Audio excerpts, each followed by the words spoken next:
तो प्यारे बच्चों, अम्ल और क्षार एसिड एंड बेसिस के बारे में हम विस्तार से जान चुके हैं।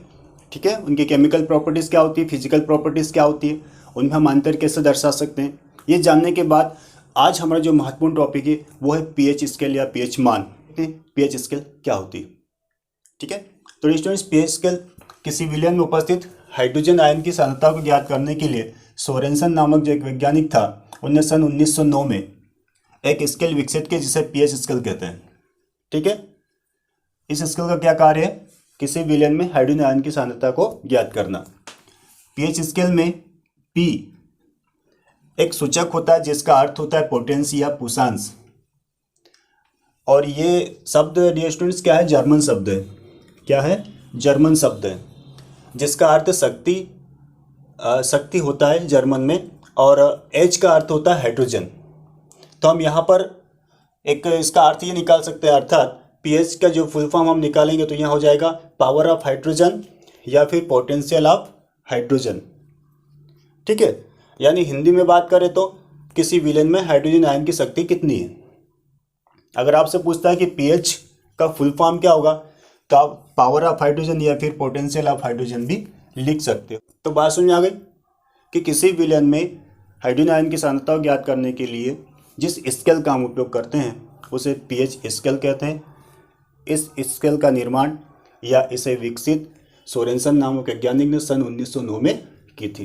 ठीक है, आइए देखते हैं पीएच स्केल में कितने नंबर हैं। यहाँ पर देखें तो इस पीएच स्केल में स्टूडेंट्स 0 से 14 तक के नंबर अंकित होते हैं, है ना। 0 से 7 है ना, ये 7, और उसके बाद 7 के बाद इधर हम जाएंगे तो 14 तक नंबर आपको मिलेंगे।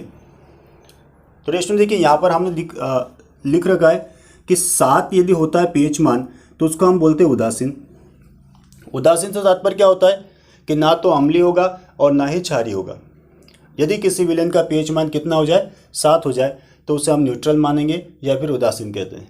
ठीक, अब आपको यहाँ पर दिख रहा होगा कि हम ये 7 से इधर की आ रहे हैं, किधर की तरफ, 7 से 0 की तरफ आ रहे हैं। तो यहाँ पर H प्लस आयन की सांद्रता में वृद्धि हो रही है।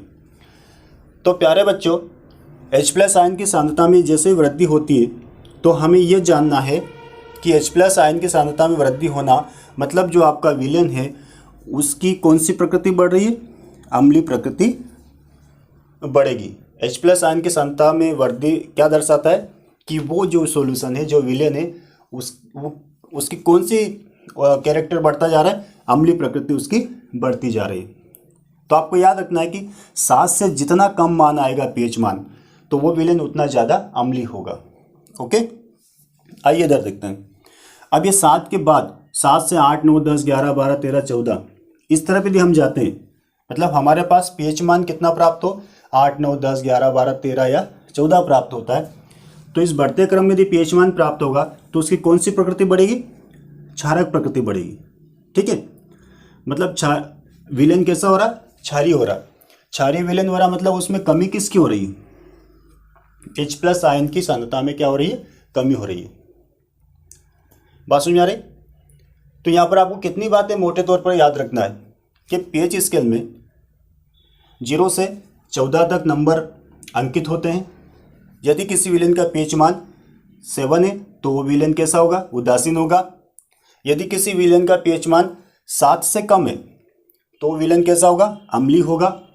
और इस विलयन की अम्लीय प्रकृति कितनी ज़्यादा होगी, यदि पीएच मान जितना 0 के करीब आएगा, पीएच मान जितना 7 से इधर 0 के करीब आएगा तो विलयन उतना ज़्यादा अम्लीय होगा।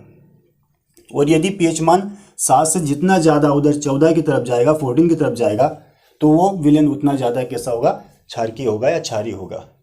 ओके, अम्लीय प्रकृति का बनना H प्लस आयन में वृद्धि होना, और क्षारीय प्रकृति का बनना OH माइनस में वृद्धि होना। अम्ल और क्षार हम पढ़ चुके हैं। अम्ल जलीय विलयन में H प्लस आयन देते हैं और क्षार जलीय विलयन में OH माइनस आयन देते हैं, ये हम पढ़ चुके हैं।